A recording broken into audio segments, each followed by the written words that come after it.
ನಾವಿವತ್ತು ನೋಡ್ತಾ ಇರೋದು X-Men 5. Actual X-Men movie series ನಲ್ಲಿ ಫಸ್ಟ್ ರಿಲೀಸ್ ಆಗಿದ್ದು ಇದೇ ಮೂವಿ. ಆದ್ರೆ ಟೈಮ್ ಲೈನ್ ನ ಪ್ರಕಾರ ಇದು ಬರೋದು 5ನೇ ಪೊಸಿಷನ್ ಅಲ್ಲಿ. ಈ ಮೂವಿಯನ್ನ ಸ್ಟಾರ್ಟ್ ಮಾಡೋಕ್ಕೂ ಮುಂಚೆನೆ ಇಂಪಾರ್ಟೆಂಟ್ ಆದ ವಿಷಯವನ್ನ ಹೇಳ್ತೀನಿ ಕೇಳಿ. X-Men 4 ಮೂವಿಯ ಪ್ರಕಾರ ಮಿಸ್ಟೇಕ್ ಹಾಗೆ ಜೀನ್ ಗ್ರೇ ಸತ್ತು ಹೋಗಿದ್ದಾರೆ.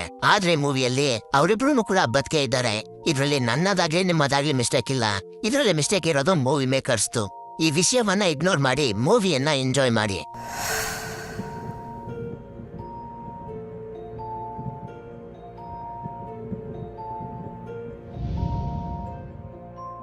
ಮೂವಿಯ ಮೊದಲ ಸೀನ್ನಲ್ಲಿ 1944ರ ಕಾಲದಲ್ಲಿ ಎರಿಕ್ ತನ್ನ ಮ್ಯಾಗ್ನೆಟಿಕ್ ಪವರ್ ಅನ್ನ ಜನರ ಮುಂದೆ ಯೂಸ್ ಮಾಡಿ ಅಲ್ಲಿದ್ದ ಸೋಲ್ಜರ್ಸ್ ಗಳಿಗೆ ಸಿಕ್ಕಿ ಬೀಳೋದನ್ನ ತೋರಿಸ್ತಾರೆ. ಇಲ್ಲಿಂದ ಪ್ರಪಂಚದಲ್ಲಿರೋ ಜನರಿಗೆಲ್ಲ ಗೊತ್ತಾಗ್ತಾ ಹೋಗುತ್ತೆ ಸಾಮಾನ್ಯ ಜನರ ಮಧ್ಯದಲ್ಲಿ ಮ್ಯೂಟೆಂಟ್ಸ್ ಗಳು ವಾಸವಾಗಿದ್ದಾರೆ ಅಂತ.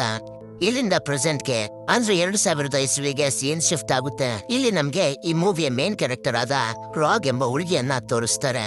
ರಾಗ್ ಅವಳ ಬಾಯ್ ಫ್ರೆಂಡ್ ನ ಜೊತೆ ಕಾಲವನ್ನ ಕಳೆದಿರ್ತಾಳೆ. ಹೀಗೆ ಅವಳು ಅವನ ಕೈಯನ್ನು ಮುಟ್ಟಾಗ ಆ ಹುಡುಗ ವಿಚಿತ್ರವಾಗಿ ಆಡೋದಕ್ಕೆ ಶುರು ಮಾಡಿ ಕೋಮಾಗೆ ಹೊರಟೋಗ್ತಾನೆ. ಇದಕ್ಕೆ ಕಾರಣನೇ ರಾಗ್. ಯಾಕೆಂದ್ರೆ ರಾಗ್ ಒಬ್ಳು ಮ್ಯೂಟೆಂಟ್ ಆಗಿರ್ತಾಳೆ. ಇಲ್ಲಿ ವಿಚಿತ್ರವಾದ ವಿಷಯ ಏನಪ್ಪಾ ಅಂದ್ರೆ ರಾಗ್ ಒಬ್ಳು ಮ್ಯೂಟೆಂಟ್ ಅನ್ನೋದು ಸ್ವತಃ ಅವಳಿಗೆ ಕೂಡ ಗೊತ್ತಿರೋದಿಲ್ಲ. ರಾಗ್ ನಿಂದ ಅವಳ ಬಾಯ್ ಫ್ರೆಂಡ್ಗೆ ಈ ರೀತಿ ಪರಿಸ್ಥಿತಿ ಬಂದಿರೋದ್ರಿಂದ ಅವಳು ತುಂಬಾನೇ ಅಳ್ತಾಳೆ. ಹಾಗೆ ಅವಳ ತಂದೆ ತಾಯಿಯ ಮೇಲೆ ಕೂಗಾಡೋದಕ್ಕೆ ಶುರು ಮಾಡ್ತಾಳೆ. ರಾಗ್ ನ ಮ್ಯೂಟೆಂಟ್ ಪವರ್ ಗಳೇನು ಅಂತ ನಿಮ್ಗೆ ಮುಂದೆ ಗೊತ್ತಾಗುತ್ತೆ. ನಂತರ ಸೀನ್ ಒಂದು ಮೀಟಿಂಗ್ ಗೆ ಶಿಫ್ಟ್ ಆಗುತ್ತೆ. ಈ ಮೀಟಿಂಗ್ ನಲ್ಲಿ ದೊಡ್ಡ ದೊಡ್ಡ ದೇಶಗಳ ಲೀಡರ್ಸ್ ಗಳೆಲ್ಲ ಬಂದಿರ್ತಾರೆ. ಈ ಮೀಟಿಂಗ್ ಅನ್ನ ಕರೆದಿರೋದು ಸೆನೇಟರ್ ಕೆಲಿ ಎಂಬ ಒಬ್ಬ ವ್ಯಕ್ತಿ. ಈ ಮೀಟಿಂಗ್ ಅನ್ನ ಕರೆದಿರೋದಕ್ಕೆ ಕಾರಣ ಏನಪ್ಪಾ ಅಂದ್ರೆ ಮ್ಯೂಟೆಂಟ್ಸ್ ಗಳು. ಹೌದು, ಮ್ಯೂಟೆಂಟ್ಸ್ ಗಳ ಮೇಲೆ ಒಂದು ರಿಸ್ಟ್ರಿಕ್ಷನ್ ಅನ್ನ ಹಾಕೋದಕ್ಕೆ ಸೆನೇಟರ್ ಕೆಲಿ ಈ ಮೀಟಿಂಗ್ ಅನ್ನ ಕರೆದಿರ್ತಾನೆ. ಆ ರಿಸ್ಟ್ರಿಕ್ಷನ್ ಏನಪ್ಪಾ ಅಂದ್ರೆ ಪ್ರಪಂಚದಲ್ಲಿರೋ ಎಲ್ಲಾ ಮ್ಯೂಟೆಂಟ್ಸ್ ಗಳು ಅವರೊಬ್ರು ಮ್ಯೂಟೆಂಟ್ಸ್ ಅಂತ ಅವರ ಕಂಪ್ಲೀಟ್ ಡೀಟೇಲ್ಸ್ ಜೊತೆಗೆ ಗವರ್ಮೆಂಟ್ ಹತ್ರ ರಿಜಿಸ್ಟರ್ ಮಾಡಿಸ್ಕೊಳ್ಳಿ ಅಂತ. ಯಾಕೆಂದ್ರೆ ಯಾವ್ದಾದ್ರು ಮ್ಯೂಟೆಂಟ್ ಕ್ರೈಮ್ ಅನ್ನ ಮಾಡಿದ್ರೆ ಗವರ್ಮೆಂಟ್ ಹತ್ರ ಇರೋ ಆ ಡೀಟೇಲ್ಸ್ ಅನ್ನ ಯೂಸ್ ಮಾಡ್ಕೊಂಡು ಆ ಮ್ಯೂಟೆಂಟ್ ಅನ್ನ ಹಿಡಿದು ಅದಕ್ಕೆ ಶಿಕ್ಷೆ ಕೊಡಿಸ್ಬೋದು ಅಂತ. ಆಗ ಅಲ್ಲಿಗೆ ಬರೋದು ಜೀನ್ ಗ್ರೇ. ಜೀನ್ ಗ್ರೇನು ಕೂಡ ಒಬ್ಳು ಮ್ಯೂಟೆಂಟೆ. ಆದ್ರೆ ಇದು ಹೊರಗಿನ ಪ್ರಪಂಚಕ್ಕೆ ಗೊತ್ತಿರೋದಿಲ್ಲ. ಜೀನ್ ಗ್ರೇ ಆ ಮೀಟಿಂಗ್ ನಲ್ಲಿ ಮ್ಯೂಟೆಂಟ್ಸ್ ಗಳ ಪರವಾಗಿ ಮಾತಾಡೋದಕ್ಕೆ ಶುರು ಮಾಡ್ತಾಳೆ. ಅವಳು ಹೇಳ್ತಾಳೆ ಮ್ಯೂಟೆಂಟ್ಸ್ ಗಳು ಕೂಡ ನಮ್ಮಂತೆಯೇ ಮನುಷ್ಯರು, ಆದ್ರೆ ಅವರಿಗೆ ಕೆಲವು ವಿಶೇಷವಾದ ಪವರ್ಸ್ ಗಳಿರ್ತವೆ. ಇದೊಂದನ್ನ ಬಿಟ್ರೆ ಅವರು ಕೂಡ ಮನುಷ್ಯರೇ ಅಂತ ಹೇಳ್ಬೋದು. ಈ ಭೂಮಿ ಮೇಲೆ ಮನುಷ್ಯರಿಗೆ ಹೇಗೆ ಬದುಕೋಕೆ ಹಕ್ಕಿದೆಯೋ ಹಾಗೆ ಮ್ಯೂಟೆಂಟ್ಸ್ ಗಳಿಗೂ ಕೂಡ ಬದುಕೋಕೆ ಹಕ್ಕಿದೆ. ಹೀಗೆಲ್ಲ ನಾವು ಅವರ ಡೀಟೇಲ್ಸ್ ಅನ್ನ ಕಲೆಕ್ಟ್ ಮಾಡಿ ಅವರ ಪ್ರೈವಸಿಯನ್ನ ಹಾಳು ಮಾಡೋದಕ್ಕೆ ಆಗೋದಿಲ್ಲ ಅಂದಾಗ ಸೆನೇಟರ್ ಕೆಲಿ ಸಾಕ್ಷಿಗಳನ್ನ ಮುಂದೆ ಇಟ್ಕೊಂಡು ಮಾತಾಡೋದಕ್ಕೆ ಶುರು ಮಾಡ್ತಾನೆ. ಅವನು ಹೇಳ್ತಾನೆ ಒಂದು ಚಿಕ್ಕ ಮ್ಯೂಟೆಂಟ್ ಹುಡುಗಿಗೆ ವಿಶೇಷವಾದ ಪವರ್ ಇದೆ. ಅದೇನಂದ್ರೆ ಅವಳಿಗೆ ಯಾವುದೇ ವಸ್ತುವಿನ ಮೂಲಕ ಹಾದು ಹೋಗ್ಬೋದು. ಒಂದು ರೀತಿ ಹೇಳ್ಬೇಕು ಅಂದ್ರೆ ಈ ಪ್ರಪಂಚದಲ್ಲಿ ಯಾವುದೇ ವಸ್ತುಗಳು ಆ ಹುಡುಗಿಯನ್ನ ತಡೆದು ನಿಲ್ಸೋಕಾಗೋದಿಲ್ಲ. ಯಾರು ಗೊತ್ತು, ಇವತ್ತು ಆ ಹುಡುಗಿ ಸ್ಕೂಲ್ ನ ಗೋಡೆಗಳನ್ನ ದಾಟಿ ಬಂಕ್ ಹಾಕಿ ಮನೆಗೆ ಹೋಗ್ಬೋದು. ಮುಂದೊಂದಿನ ಬ್ಯಾಂಕ್ ನ ಗೋಡೆಗಳನ್ನ ದಾಟಿ ಬ್ಯಾಂಕ್ ನ ದರೋಡೆ ಮಾಡೋದಿಲ್ಲ ಅಂತ ಏನ್ ಗ್ಯಾರಂಟಿ ಅಂದಾಗ ಅಲ್ಲಿದ್ದ ಜನರೆಲ್ಲ ಸೆನೇಟರ್ ಕೆಲಿಯ ಮಾತನ್ನ ಒಪ್ಪುತ್ತಾರೆ. ಒಂದು ರೀತಿ ಹೇಳ್ಬೇಕು ಅಂದ್ರೆ ಆ ರಿಸ್ಟ್ರಿಕ್ಷನ್ ಹಾಕೋದಕ್ಕೆ ಪರ್ಮಿಷನ್ ಕೊಟ್ಟಂಗೆ. ಈ ಕಡೆ ಜೀನ್ ಗ್ರೇನು ಕೂಡ ಏನು ಮಾತಾಡೋದಕ್ಕಾಗೋದಿಲ್ಲ. ಯಾಕೆಂದ್ರೆ ಸೆನೇಟರ್ ಕೆಲಿ ಹೇಳ್ತಿರೋದು ನಿಜನೇ ಆಗಿರುತ್ತೆ. ಅಂದ್ರೆ ಮುಂದೊಂದಿನ ಈ ತರ ಆಗ್ಬೋದು ಅನ್ನೋ ಭಯ ಜೀನ್ ಗ್ರೇಗೂ ಇರುತ್ತೆ. ನಂತರ ನಮ್ಗೆ ಒಂದು ಜಾಗದಲ್ಲಿ ನಿಂತ್ಕೊಂಡು ಇದನ್ನೆಲ್ಲ ಕೇಳ್ತಿರೋ ಚಾರ್ಲ್ಸ್ ಝೇವಿಯರ್ ಹಾಗೂ ಮ್ಯಾಗ್ನೆಟ್ ಅನ್ನ ತೋರಿಸ್ತಾರೆ. ಇಲ್ಲಿ ಮ್ಯಾಗ್ನೆಟ್ ಅಂದ್ರೆ ಬೇರೆ ಯಾರು ಅಲ್ಲ, ಎರಿಕೆ. ಅದನ್ನ ನೀವು ನೆನಪಿಟ್ಕೊಂಡಿರಿ. ಈಗ ಇವರಿಬ್ರಿಗೂ ತುಂಬಾ ವಯಸ್ಸಾಗೋಗಿರುತ್ತೆ. ಚಾರ್ಲ್ಸ್ ಝೇವಿಯರ್ ನ ಮತ್ತೊಂದು ಹೆಸರಿನಿಂದನೂ ಕೂಡ ಕರೀತಾರೆ. ಅದೇನಂದ್ರೆ ಪ್ರೊಫೆಸರ್ ಎಕ್ಸ್ ಅಂತ. ಚಾರ್ಲ್ಸ್ ಝೇವಿಯರ್ ಹಾಗೂ ಮ್ಯಾಗ್ನೆಟೋ ಒಂದು ಕಾಲದಲ್ಲಿ ತುಂಬಾ ಒಳ್ಳೆ ಫ್ರೆಂಡ್ಸ್ ಆಗಿದ್ದವರು. ಆದ್ರೆ ಅವರ ವಿಭಿನ್ನವಾದ ಮೈಂಡ್ ಸೆಟ್ ಗಳಿಂದ ಈಗ ಇಬ್ರು ಕೂಡ ಬೇರೆ ಬೇರೆ ಆಗೋಗಿದ್ದಾರೆ. ನೀವು ಹಿಂದಿನ 4 ಪಾರ್ಟ್ಗಳನ್ನ ನೋಡಿದ್ರೆ ಇವರಿಬ್ಬರ ವಿಭಿನ್ನವಾದ ಮೈಂಡ್ ಸೆಟ್ ಗಳು ಏನು ಅಂತ ಗೊತ್ತಾಗಿರುತ್ತೆ. ಆದ್ರೂ ಕೂಡ ಒಂದ್ಸಲ ಹೇಳಿಬಿಡ್ತೀನಿ ಕೇಳಿ. ಚಾರ್ಲ್ಸ್ ಝೇವಿಯರ್ಗೆ ಮನುಷ್ಯರು ಹಾಗೆ ಮ್ಯೂಟೆಂಟ್ಸ್ ಗಳು ಒಟ್ಟಿಗೆ ಇರಬೇಕು ಅಂತ ಇಷ್ಟ ಇದ್ರೆ, ಈ ಕಡೆ ಮ್ಯಾಗ್ನೆಟೋ ಪ್ರಪಂಚದಿಂದ ಎಲ್ಲಾ ಮನುಷ್ಯರನ್ನ ಕೊಂದು ಹಾಕಿ ಬರೀ ಮ್ಯೂಟೆಂಟ್ಸ್ ಗಳು ಮಾತ್ರ ಭೂಮಿಯಲ್ಲಿ ಇರಬೇಕು ಅಂತ ಬಯಸಿರ್ತಾನೆ. ಯಾಕೆಂದ್ರೆ ಮ್ಯಾಗ್ನೆಟೋನ ಪ್ರಕಾರ ಭೂಮಿಯಲ್ಲಿ ಬದುಕೋಕೆ ಬರೀ ಹಕ್ಕಿರೋದು ಮ್ಯೂಟೆಂಟ್ಸ್ ಗಳಿಗೆ ಅಂತ. ಈ ಜಾಗದಲ್ಲಿ ಝೇವಿಯರ್ ಹಾಗೂ ಮ್ಯಾಗ್ನೆಟೋನ ಮಧ್ಯೆ ಒಂದು ಮಾತುಕತೆ ನಡೆಯುತ್ತೆ. ಇವರಿಬ್ಬರ ಈ ಮಾತುಕತೆಯಿಂದ ನಮ್ಗೆ ಗೊತ್ತಾಗೋದೇನಂದ್ರೆ ಝೇವಿಯರ್ ಹಾಗೂ ಮ್ಯಾಗ್ನೆಟೋಗೆ ಇಬ್ರಿಗೂ ಕೂಡ ಇಷ್ಟ ಇರೋದಿಲ್ಲ ಈ ರಿಸ್ಟ್ರಿಕ್ಷನ್ ಅನ್ನ ಮ್ಯೂಟೆಂಟ್ಸ್ ಗಳ ಮೇಲೆ ಹಾಕೋದು. ಹಾಗಂತ ಮ್ಯಾಗ್ನೆಟೋ ಏನು ಸುಮ್ನೆ ಕುಂತ್ಕೊಳ್ಳೋನಲ್ಲ. ಇದಕ್ಕೆಲ್ಲ ಅವನು ಒಂದು ಪ್ಲಾನ್ ಅನ್ನ ಮಾಡಿರ್ತಾನೆ. ಅದೇನು ಅಂತ ನಿಮ್ಗೆ ಮುಂದೆ ಗೊತ್ತಾಗುತ್ತೆ. ನಂತರ ರಾಗ್ ನ ತೋರಿಸ್ತಾರೆ. ರಾಗ್ ಅವಳ ಫ್ಯಾಮಿಲಿಗೆ ಅವಳಿಂದ ಯಾವುದೇ ತರ ತೊಂದರೆ ಆಗ್ಬಾರ್ದು ಅಂತ ಹೇಳಿ ಮನೆಯನ್ನ ಬಿಟ್ಟು ಕೆನಡಾದ ಲಾಫ್ಲಿನ್ ಎಂಬ ಸಿಟಿಗೆ ಬಂದಿರ್ತಾಳೆ. ಇದೇ ಲಾಫ್ಲಿನ್ ಸಿಟಿಯ ಒಂದು ಜಾಗದಲ್ಲಿ ಅಂಡರ್ ಗ್ರೌಂಡ್ ನ ಫೈಟಿಂಗ್ ಮ್ಯಾಚ್ ನಡೀತಿರುತ್ತೆ. ಈ ಮ್ಯಾಚ್ ನಲ್ಲಿ ಭಾಗವಹಿಸಿರೋದು ಬೇರೆ ಯಾರೋ ಅಲ್ಲ, ನಮ್ಮ ನಿಮ್ಮೆಲ್ಲರ ಫೇವರೇಟ್ ಆದ ವುಲ್ವರಿನ್. ವುಲ್ವರಿನ್ ನ ನಿಜವಾದ ಹೆಸರು ಲೋಗನ್ ಅಂತ. ಆದ್ರಿಂದ ಇನ್ಮೇಲಿಂದ ನಾವು ಲೋಗನ್ ಅಂತಾನೆ ಕರೆಯೋಣ. ಲೋಗನ್ ಒಬ್ಬ ಮ್ಯೂಟೆಂಟ್ ಅಂತ ಇಲ್ಲಿ ಯಾರಿಗೂ ಕೂಡ ಗೊತ್ತಿಲ್ಲ. ಲೋಗನ್ ಈ ಫೈಟಿಂಗ್ ಮ್ಯಾಚ್ ನಲ್ಲಿ ಒಂದು ಸಲ 6 ರಿಂದ 7 ಜನರನ್ನ ಸೋಲಿಸ್ತಿರ್ತಾನೆ. ಇದರಿಂದ ಅವನಿಗೆ ದುಡ್ಡು ಕೂಡ ಸಿಗುತ್ತೆ. ಲೋಗನ್ ಒಂದು ಬಾರ್ನಲ್ಲಿ ಕುಂತಿರ್ಬೇಕಾದ್ರೆ ಅಲ್ಲಿಗೆ ಲೋಗನ್ ಸೋಲಿಸಿದ ಒಬ್ಬ ವ್ಯಕ್ತಿ ಬಂದು ಹೇಳ್ತಾನೆ, ಒಂದೇ ಸಲ 7 ರಿಂದ 8 ಜನರನ್ನ ನೀನು ಹೇಗೆ ಸೋಲಿಸ್ತಿದ್ಯಾ ಅಂತ ನನಗೆ ಗೊತ್ತು. ಯಾಕೆಂದ್ರೆ ನೀನೊಬ್ಬ ಮ್ಯೂಟೆಂಟ್. ನೀನು ಮಾಮೂಲಿ ಮನುಷ್ಯನಾಗಿ ಈ ಮ್ಯಾಚ್ ಗಳನ್ನ ಗೆದ್ದಿದ್ರೆ ನನಗೆ ಯಾವುದೇ ಪ್ರಾಬ್ಲಮ್ ಇರ್ತಿರ್ಲಿಲ್ಲ. ನೀನು ಚೀಟಿಂಗ್ ಮಾಡಿದ್ಯಾ, ನೀನು ಮ್ಯೂಟೆಂಟ್ ಅಂತ ಗೊತ್ತಿದ್ರು ನಮ್ಗೆ ಹೇಳ್ದೆ ಮ್ಯಾಚ್ ಗಳನ್ನ ಗೆದ್ದಿದ್ಯಾ. ಆದ್ರಿಂದ ನೀನು ಗೆದ್ದಿರೋ ದುಡ್ಡನ್ನೆಲ್ಲ ವಾಪಸ್ ಕೊಡು ಅಂದಾಗ ಲೋಗನ್ಗೆ ತುಂಬಾ ಕೋಪ ಬಂದು ತನ್ನ ಅಡ್ವಾಂಟಿಯಂ ಕ್ಲಾಸ್ ಅನ್ನ ತೆಗೆದು ಆ ವ್ಯಕ್ತಿಗೆ ಎದುರಿಸ್ತಾನೆ. ಲೋಗನ್ ಅವನನ್ನ ಎದುರಿಸ್ತಾನಷ್ಟೇ, ಅದು ಯಾರಿಗೂ ಯಾವುದೇ ನಷ್ಟವನ್ನು ಕೂಡ ಮಾಡೋದಿಲ್ಲ. ಇದನ್ನೆಲ್ಲ ರಾಗ್ ಒಂದು ಜಾಗದಲ್ಲಿ ನಿಂತ್ಕೊಂಡು ನೋಡ್ತಿರ್ತಾಳೆ. ಇದನ್ನ ನೋಡಿದ ಅವಳಿಗೆ ಗೊತ್ತಾಗುತ್ತೆ ಈ ಭೂಮಿಲಿ ಅವಳೊಬ್ಳೆ ಅಲ್ಲ, ಅವಳ ತರ ಇನ್ನು ತುಂಬಾ ಮ್ಯೂಟೆಂಟ್ಸ್ ಗಳು ಇದ್ದಾರೆ ಅಂತ. ನಂತರ ರಾಕ್ ಸೈಲೆಂಟ್ ಆಗಿ ಲೋಗನ್ನ ಕಾರಿನಲ್ಲಿ ಅವಿತು ಕೂತ್ಕೋತಾಳೆ. ಎಷ್ಟೊತ್ತು ಅಂತ ಅವಳು ಲೋಗನಿಂದ ಬಚ್ಚಿಟ್ಕೋತಾಳೆ. ಒಂದು ಸಮಯದಲ್ಲಿ ಲೋಗನ್ಗೆ ಅವನ ಕಾರಿನಲ್ಲಿ ಯಾರು ಇದ್ದಾರೆ ಅಂತ ಅನ್ಸಿ ಕಾರನ್ನೆಲ್ಲ ಹುಡುಕಿ ಅವಳನ್ನ ಹೊರಗೆ ಎಳಿತಾನೆ. ಹೀಗೆ ಅವರಿಬ್ರು ಮಾತಾಡ್ತಿರ್ಬೇಕಾದ್ರೆ ಅಲ್ಲಿಗೆ ಸೈಬರ್ ಟೂತ್ ಎಂಬ ಮ್ಯೂಟೆಂಟ್ ಬಂದು ಲೋಗನ್ ಹಾಗೂ ರೋಗ್ನ ಮೇಲೆ ಅಟ್ಯಾಕ್ ಮಾಡಿ ರೋಗ್ನ ಅಲ್ಲಿಂದ ಎಳೆದುಕೊಂಡು ಹೋಗಕ್ಕೆ ನೋಡ್ತಾನೆ. ಈ ಸೈಬರ್ ಟೂತ್ ಮ್ಯಾಗ್ನಿಟೋನ ಒಬ್ಬ ಟೀಮ್ ಮೆಂಬರ್. ಇವ್ನ ಯಾಕೆ ಲೋಗನ್ ಹಾಗೂ ರೋಗ್ನ ಮೇಲೆ ಅಟ್ಯಾಕ್ ಮಾಡ್ದ, ಯಾಕೆ ರೋಗ್ನ ಎಳ್ಕೊಂಡು ಹೋಗಕ್ಕೆ ಪ್ರಯತ್ನ ಪಡ್ತಿದ್ದಾನೆ ಅಂತ ನಿಮ್ಗೆ ಮುಂದೆ ಗೊತ್ತಾಗುತ್ತೆ. ಹೀಗೆ ಇವರುಗಳ ಮಧ್ಯೆ ಫೈಟ್ ನಡೀತಿರ್ಬೇಕಾದ್ರೆ ಅಲ್ಲಿಗೆ ಸ್ಕಾಟ್ ಹಾಗೂ ಸ್ಟ್ರಾಮ್ ಬರ್ತಾರೆ. ಈಗ ಸ್ಕಾಟ್ ನ ಸೈಕ್ಲಾಪ್ಸ್ ಅಂತಾನೂ ಕೂಡ ಕರೀತಾರೆ. ಸ್ಕಾಟ್ ಹಾಗೂ ಸ್ಟ್ರೋಮ್ ಲೋಗನ್ ಹಾಗೂ ರೋಗ್ನ ಸೈಬರ್ ಟೂತ್ ಇಂದ ಕಾಪಾಡಿ ಝೇವಿಯರ್ ಸ್ಕೂಲ್ಗೆ ಕರ್ಕೊಂಡು ಹೋಗ್ತಾರೆ. ಝೇವಿಯರ್ ಸ್ಕೂಲ್ ನಲ್ಲಿ ಲೋಗನ್ ಪ್ರೊಫೆಸರ್ ಎಕ್ಸ್ ನ ಅಂದ್ರೆ ಚಾರ್ಲ್ಸ್ ಝೇವಿಯರ್ ನ ಮೀಟ್ ಆಗ್ತಾನೆ. ಝೇವಿಯರ್ ಲೋಗನ್ ನ ನೋಡಿದ ತಕ್ಷಣ ಹೇಳ್ತಾನೆ, 15 ವರ್ಷದಿಂದ ಕಳ್ಕೊಂಡಿರೋ ಮೆಮೊರಿಯನ್ನ ನೀನು ಹುಡುಕ್ತಿದ್ಯಾ, ಅದನ್ನ ಹುಡುಕೋದಕ್ಕೆ ನಾವು ನಿನಗೆ ಸಹಾಯ ಮಾಡ್ತೀವಿ ಅಂತ. ಇದನ್ನ ಕೇಳಿದ ಲೋಗನ್ಗೆ ತುಂಬಾ ಶಾಕ್ ಆಗೋಗುತ್ತೆ. ಯಾಕಂದ್ರೆ ಅವನ ಮೆಮೊರಿಯನ್ನ ಹುಡುಕ್ತಿರೋ ವಿಷಯ ಝೇವಿಯರ್ಗೆ ಹೇಗ್ ಗೊತ್ತಾಯ್ತು ಅಂತ. ನಿಮ್ಗೆ ಗೊತ್ತಿರೋ ತರನೇ ಝೇವಿಯರ್ಗೆ ಮೈಂಡ್ ಕಂಟ್ರೋಲ್ ಅನ್ನ ಮಾಡುವಂತ ಪವರ್ಗಳಿರ್ತವೆ. ಆ ಪವರ್ ಅನ್ನ ಯೂಸ್ ಮಾಡಿನೇ ಲೋಗನ್ನ ಮೈಂಡ್ ಅನ್ನ ರೀಡ್ ಮಾಡಿ ಈ ವಿಷಯವನ್ನ ಅವನಿಗೆ ಹೇಳಿತ್ತು. ನಂತರ ಝೇವಿಯರ್ ಸ್ಕೂಲ್ ನಲ್ಲಿ ಲೋಗನ್ನ ಮೇಲೆ ತುಂಬಾ ತರದ ಟೆಸ್ಟ್ ಗಳನ್ನ ಮಾಡ್ತಾರೆ. ಅವನ ಮೆಮೊರಿಯನ್ನ ಹೇಗೆ ಕಳ್ಕೊಂಡಿದ್ದಾನೆ ಅದನ್ನ ಮತ್ತೆ ಅವನಿಗೆ ಹೇಗೆ ನೆನಪು ಮಾಡಿಸೋದು ಅಂತ ತಿಳ್ಕೊಳ್ಳೋದಕ್ಕೆ ಲೋಗನ್ನ ಬಾಡಿಯನ್ನ ಸ್ಕ್ಯಾನ್ ಮಾಡಿದ ಅವರಿಗೆ ಗೊತ್ತಾಗುತ್ತೆ ಲೋಗನ್ನ ಬಾಡಿ ಒಳಗೆ ಮೂಳೆಗಳಿಲ್ಲ. ಅದ್ರ ಬದಲಾಗಿ ಅಡ್ಮೆಂಟಿಯಂ ಎಂಬ ಧಾತು ಇದೆ ಅಂತ. ಈ ಅಡ್ಮೆಂಟಿಯಂ ನೋಡೋದಕ್ಕೆ ಸ್ಟೀಲ್ ತರ ಕಂಡ್ರು ಅದೊಂದು ಅನ್ಬ್ರೇಕಬಲ್ ಆಗಿರುತ್ತೆ. ಅಂದ್ರೆ ಅದನ್ನ ನಾಶ ಮಾಡೋದಕ್ಕೆ ಆಗೋದಿಲ್ಲ. ಆ ಧಾತು ಅಷ್ಟು ಸ್ಟ್ರಾಂಗ್ ಆಗಿರುತ್ತೆ.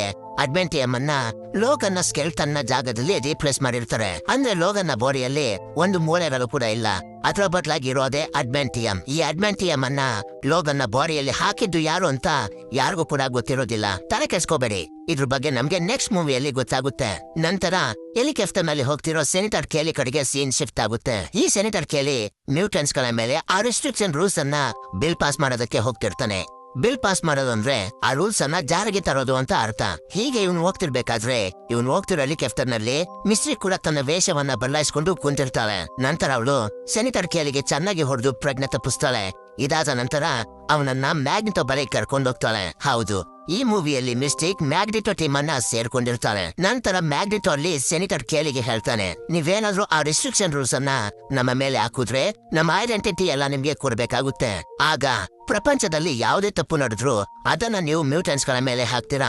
ನಂತರ ನಾವು ಕೊಟ್ಟಿರೋ ಐಡೆಂಟಿಟಿ ಪ್ರೂಫ್ ಗಳನ್ನ ಇಟ್ಕೊಂಡು ನಮ್ಮನ್ನ ಟ್ರೇಸ್ ಮಾಡಿ ನಮ್ಮನ್ನ ಹಿಡಿದು ನಮ್ಗೆ ಚಿತ್ರಹಿಂಸೆ ಕೊಡೋದೇ ನಿಮ್ಮ ಐಡಿಯಾ ಅಂತ ನಮ್ಗೆ ಗೊತ್ತು. ಈ ತರ ಆಗೋದಕ್ಕೆ ನಾನು ಯಾವತ್ತೂ ಕೂಡ ಬಿಡೋದಿಲ್ಲ ಅಂತ ಹೇಳಿ ಅವನಿಗೆ ಮತ್ತೊಂದು ಮಾತನ್ನ ಹೇಳ್ತಾನೆ. ಅದೇನಂದ್ರೆ ಭೂಮಿಯ ಮೇಲೆ ಮನುಷ್ಯರಿದ್ರೆ ತಾನೆ ಮ್ಯೂಟೆಂಟ್ಸ್ ಗಳ ಮೇಲೆ ಆರೋಪವನ್ನ ಮಾಡೋದು. ಅದ್ರ ಬದಲು ಎಲ್ಲ ಮನುಷ್ಯರನ್ನ ಮ್ಯೂಟೆಂಟ್ ಆಗಿ ಕನ್ವರ್ಟ್ ಮಾಡಿದ್ರೆ ಆಗ ಎಲ್ಲರೂ ಕೂಡ ತೊಂದ್ರೆ ಇಲ್ದಂಗೆ ಆರಾಮಾಗಿ ಇರ್ಬೋದು ಅಂತ ಹೇಳಿ ಒಂದು ಮಷೀನ್ ಅನ್ನ ಹತ್ಕೊಂಡು ಹೋಗ್ತಾನೆ. ನಂತರ ಮ್ಯಾಗ್ನೆಟೋ ಅಲ್ಲೇ ಇದ್ದ ಒಂದು ಮಷೀನ್ ಅನ್ನ ಆಕ್ಟಿವೇಟ್ ಮಾಡ್ತಾನೆ.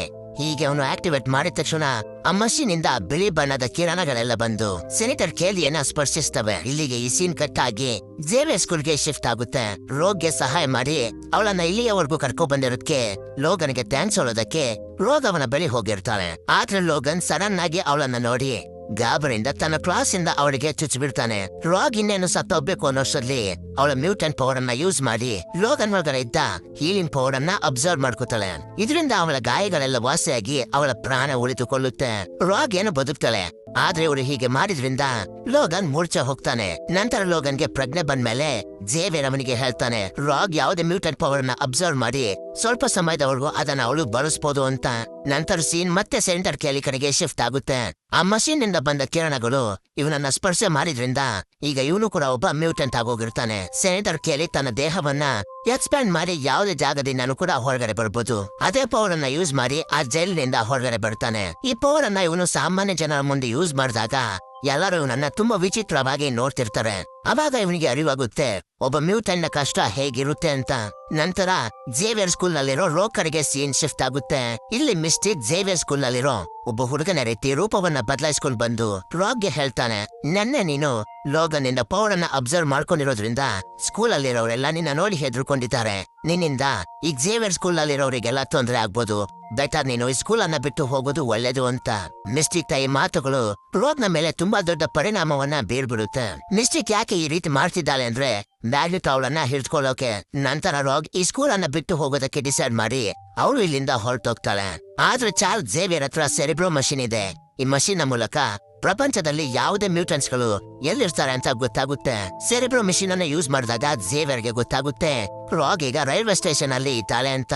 ನಂತರ ಅವನು ಸ್ಕಾಟ್, ಸ್ಟ್ರೋಮ್, ವೋಲ್ವರಿನ್ ಆ ರೈಲ್ವೆ ಸ್ಟೇಷನ್ಗೆ ಕಳಿಸ್ತಾನೆ ರಾಗ್ಗೆ ಅರ್ಥ ಮಾಡಿಸಿ ಮತ್ತೆ ಝೇವಿಯರ್ ಸ್ಕೂಲ್ಗೆ ಕರ್ಕೊಂಡ್ ಬರೋದಕ್ಕೆ. ಇವ್ರ 3 ಜನನು ರಾಗ್ನ ಹುಡ್ಕೊಂಡು ರೈಲ್ವೆ ಸ್ಟೇಷನ್ಗೆ ಹೋದಾಗ ಅಲ್ಲಿಗೆ ಮ್ಯಾಗ್ನೆಟ್ ಅನ್ನೋ ಟೀಮ್ನವರು ಕೂಡ ಬರ್ತಾರೆ. ಇವರು ಕೂಡ ರಾಗ್ನ ಹಿಡ್ಕೊಂಡು ಹೋಗೋದಕ್ಕೇನೆ ಬಂದಿರೋದು.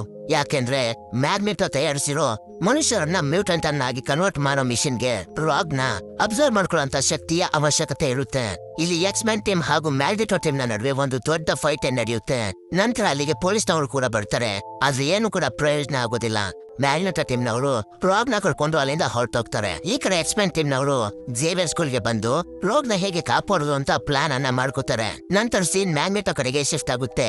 ಇಲ್ಲಿ ನಮ್ಗೆ ಗೊತ್ತಾಗುತ್ತೆ ಮ್ಯಾಗ್ನೆಟೋ ಯಾಕೆ ರಾಗ್ನ ಹಿಂದೆ ಬಿದ್ದಿದ್ದಾನೆ ಅಂತ.